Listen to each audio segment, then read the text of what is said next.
we know a lot about what is 2 miles and 3 miles down. It isn't being shared with the public, but our government and probably other governments know quite a bit. What if one of the most astonishing discoveries in human history is not hidden beneath ancient deserts or lost somewhere in the deepest oceans, but trapped beneath more than 2 miles of frozen Antarctic ice? For generations, Antarctica has remained one of the most mysterious places on our planet. A vast, frozen wilderness where scientific research, military operations, and restricted areas have created countless unanswered questions. Many stories surrounding this remote continent have been labeled as nothing more than rumors or imagination.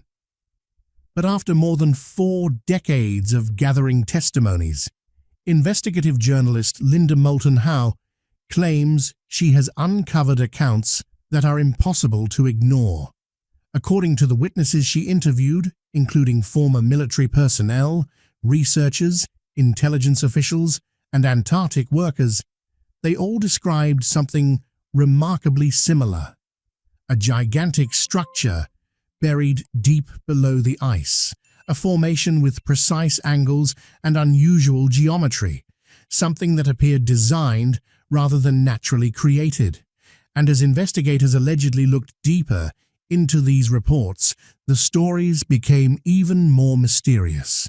Witnesses spoke of sudden evacuations, communication failures, restricted locations, and agreements that prevented them from ever discussing what they had seen.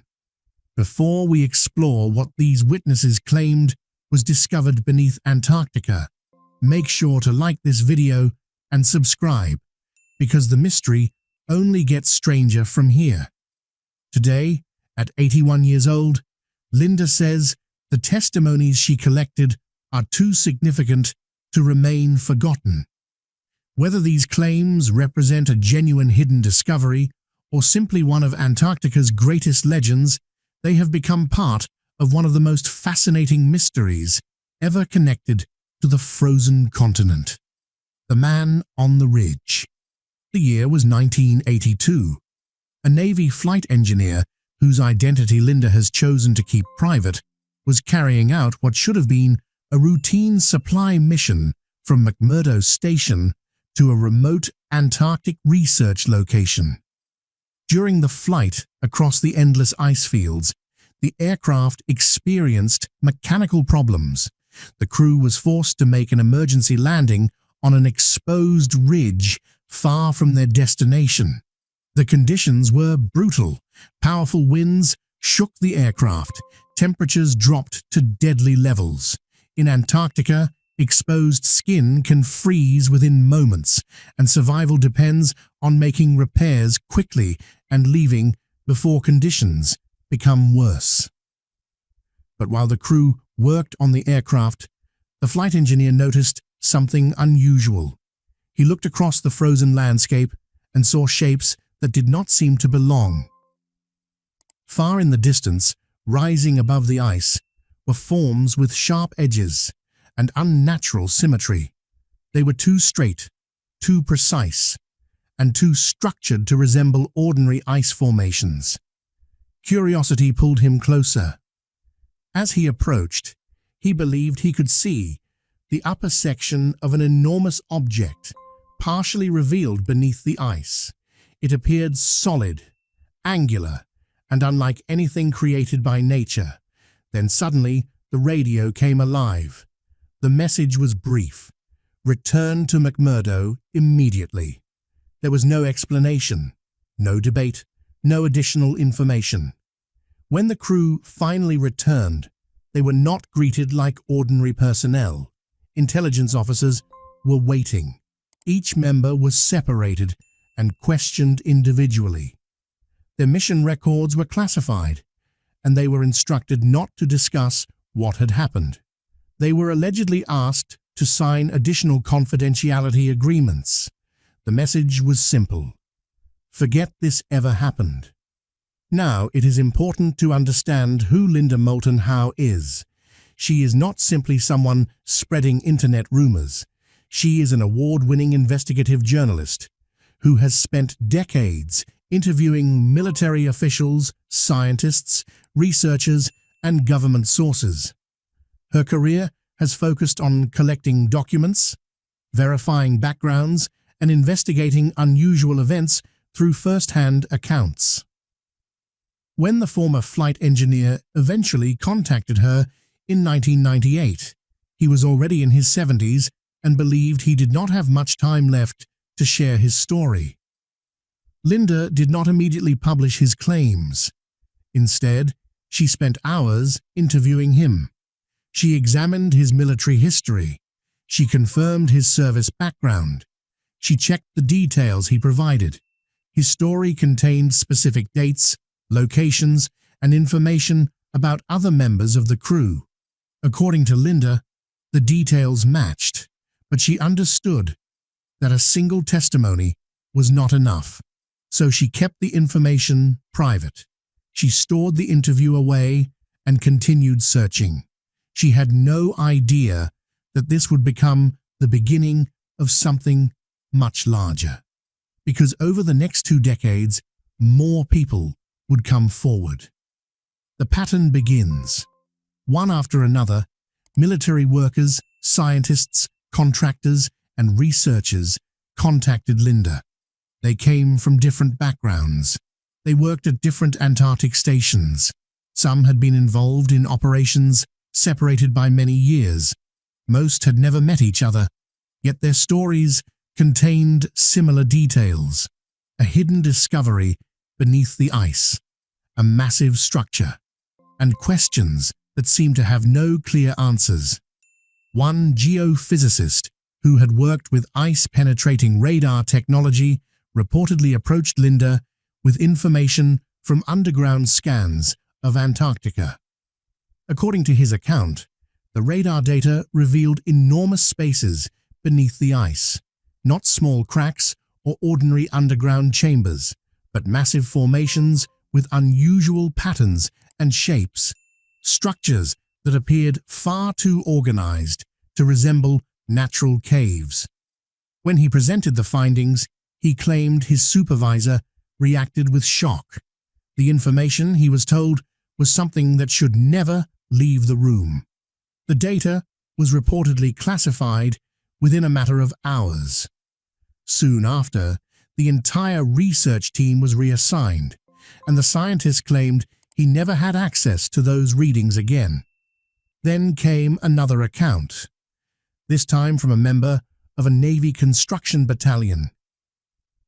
He described being sent to a highly restricted excavation location deep inside Antarctica, far away from any officially recognized research station. There was no explanation about a scientific project, no mention of ice core research, no geological survey. The only instruction was simple: drill downward. And when the team finally reached the bottom of the shaft, he claimed they discovered something that left him stunned. Metal-like surfaces, walls that appeared manufactured, structures with smooth edges and precise designs that looked nothing like natural rock formations. According to his testimony, he looked at what was in front of him and had only one thought: someone built this. Another researcher connected with Argentina's Antarctic program reportedly told Linda about unusual discoveries made during ice core studies. According to his account, researchers occasionally recovered strange objects from ice samples believed to be thousands of years old, some dating back more than 12,000 years. But every time something unusual appeared, he claimed the same thing happened. Military personnel arrived. The samples were taken. The evidence disappeared. No official records, no scientific publications, no public explanation. Just gone. Then there was the story of a pilot who regularly flew missions over Antarctica. He claimed there was a restricted airspace area that did not appear on any public aviation maps, a location where civilian aircraft were completely prohibited, and even military flights required special authorization. When he questioned his superiors about what was located there, he received only one response: sensitive research, stop asking questions. The strange part was that these witnesses had no connection to one another. They came from different countries, different professions, different decades. Most had never met. They had never heard the other stories Linda had collected. Yet their accounts continued, pointing toward the same possibility.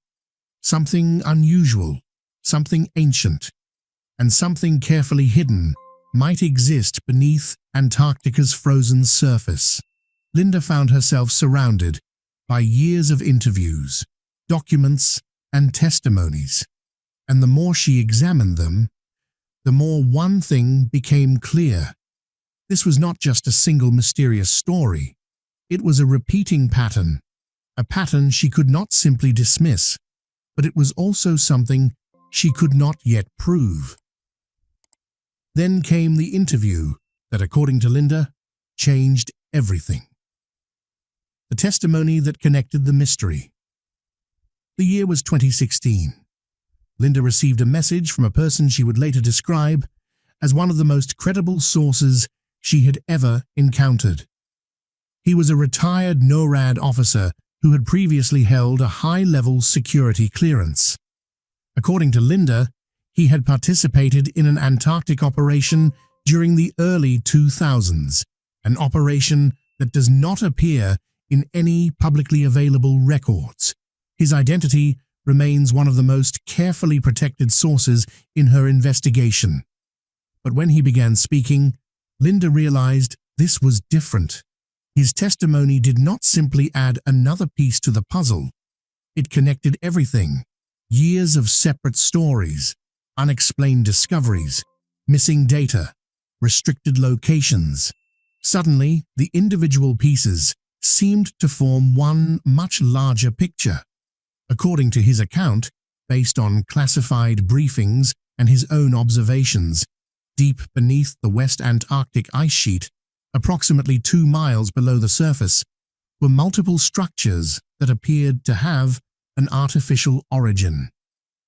Not unusual rock formations, not natural geological events, but structures that seemed intentionally created, designed with purpose, built with precision, and perhaps the most shocking claim of all: they were ancient. According to this testimony, these structures existed before the current ice covering Antarctica, meaning they would have been created thousands of years ago, during a time when Antarctica was believed to have had a much warmer climate, with flowing rivers, vegetation, and landscapes completely different from today. Think about that. More than 12,000 years ago, thousands of years before the rise of Sumer, thousands of years before the first Egyptian dynasties, long before the civilizations that modern history considers among humanity's oldest. The source also claimed these discoveries were connected to events surrounding Operation High Jump, the massive 1946 to 1947 Antarctic expedition, led by Admiral Richard E. Byrd. Officially, the mission was presented as a scientific and military operation designed to establish Antarctic bases and improve polar survival techniques. But according to this unnamed source, something else was discovered. Deep beneath the ice, seismic equipment reportedly detected unusual underground formations that scientists could not easily explain. Information that, according to the claim, was never meant to become public. And perhaps the most controversial part of the story is this. The source alleged that for decades, several world powers, including the United States, Russia, and later China, have conducted secret operations in Antarctica. Not ordinary scientific research, but missions focused on exploration, recovery, and investigation of hidden discoveries beneath the ice. According to this account, These structures were not simple shelters or abandoned stations. They were something much larger, something that could completely change our understanding of Antarctica's past. What these investigations allegedly uncovered was not a single hidden object, but something far more extraordinary. According to the testimonies collected by Linda, the discovery appeared to be a massive underground complex, a network of structures, systems, and technology that seemed to suggest the existence of a civilization far more advanced than anything history has recorded. Some areas, witnesses claimed, could be reached through naturally formed ice caves created by shifting glaciers over thousands of years. Other locations were reportedly accessed through drilling operations presented publicly as ordinary scientific missions. But then came the claim that shocked investigators the most: the technology. According to these accounts, some of the objects recovered from these underground locations were not simply ancient remains. Some of them allegedly still functioned. Scientists could not fully explain how they worked or what purpose they served, but the claim was that operational devices had been removed and transported to highly restricted facilities for further study. Naturally, Linda asked the question any serious investigator would ask: where is the proof? The retired officer gave Linda coordinates, documents, and names of people who could support parts of his story. But what shocked her most was not the evidence. It was how decades of separate testimonies suddenly connected. 20 years of different witnesses, 20 years of unexplained events, all pointing toward the same mystery. Then came the most disturbing account. A former military contractor involved in a 2003 Antarctic drilling project decided to speak because he was dying and wanted the truth known. He described being lowered deep beneath the ice to investigate a supposed geological anomaly. As he descended, the endless ice walls surrounded him until, more than a mile below the surface, something changed. The ice suddenly ended. Instead, he found a smooth, metallic-looking surface unlike anything that should exist beneath Antarctica. The deeper he went, the more it felt like he had entered a hidden world, buried beneath the frozen continent. The sound changed. Even the air felt unusual, almost as if he had entered a completely different world hidden inside the frozen continent. When he entered the underground chamber, he realized immediately that it was not a natural cave. The enormous space contained strange symbols, geometric patterns, and a constructed doorway leading deeper underground. The team was not allowed to continue without higher clearance, but scientists and military personnel entered the area with the confidence of people who had been there before. The contractor was sent back, paid, and forced to sign strict confidentiality agreements. Years later, facing a terminal illness, he finally spoke out. "We found something down there that could change what we know about history." But more witnesses followed. A satellite analyst claimed certain Antarctic locations were removed from public images, hiding unusual geometric formations beneath the ice. A materials scientist described recovered samples with properties unlike anything in known databases: extremely strong, corrosion-resistant, and difficult to explain. Other witnesses claimed secret equipment, excavation tools, and restricted shipments were connected to these operations. They also reported strange symbols, unexplained electronic failures, and unusual readings near certain sites. Each account added another piece to a mystery that continued growing deeper. Instruments reportedly showed extreme electromagnetic interference, despite no known source nearby. But then came the allegation that shocked Linda's entire network. Multiple sources, according to her investigation, independently claimed that recovered objects were not simply being analyzed, they were being taken to classified facilities for reverse engineering. The claim of reverse engineering changed everything.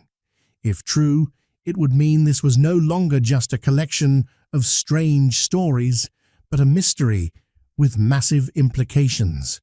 By 2020, Linda said she had gathered more than 15 major testimonies from military personnel, scientists, and researchers, along with names, locations, coordinates, and connected events. But then time became the biggest challenge. The people who shared these stories with her started passing away. The Navy flight engineer, whose 1998 call began her investigation, died in 2019. The retired NORAD officer, whose testimony connected many of the accounts, died in 2022. Others were facing declining health.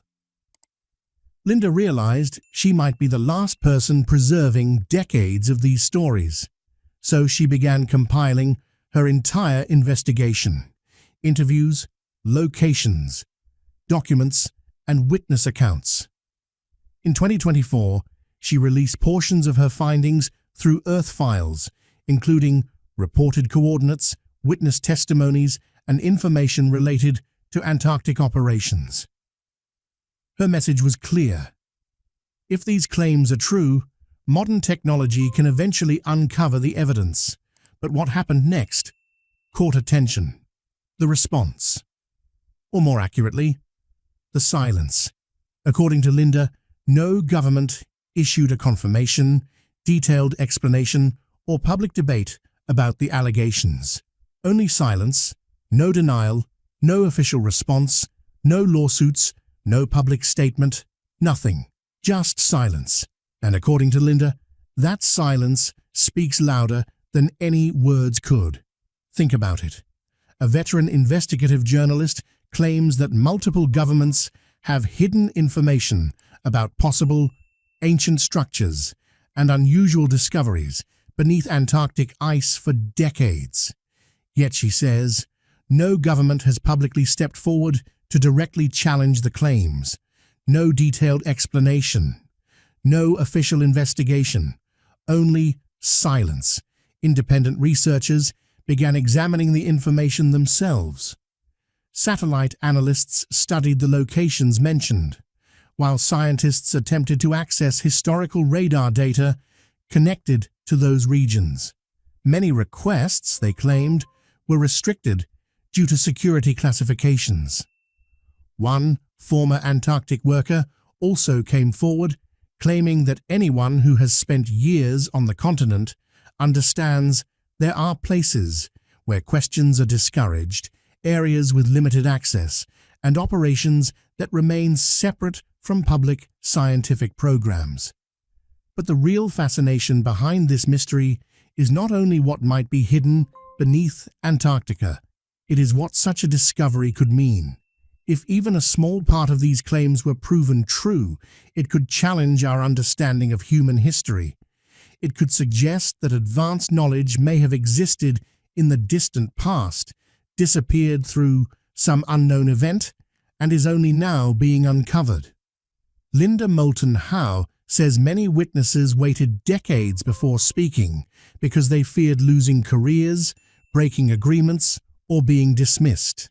She claims she spent years verifying their backgrounds, recording interviews, and collecting supporting information.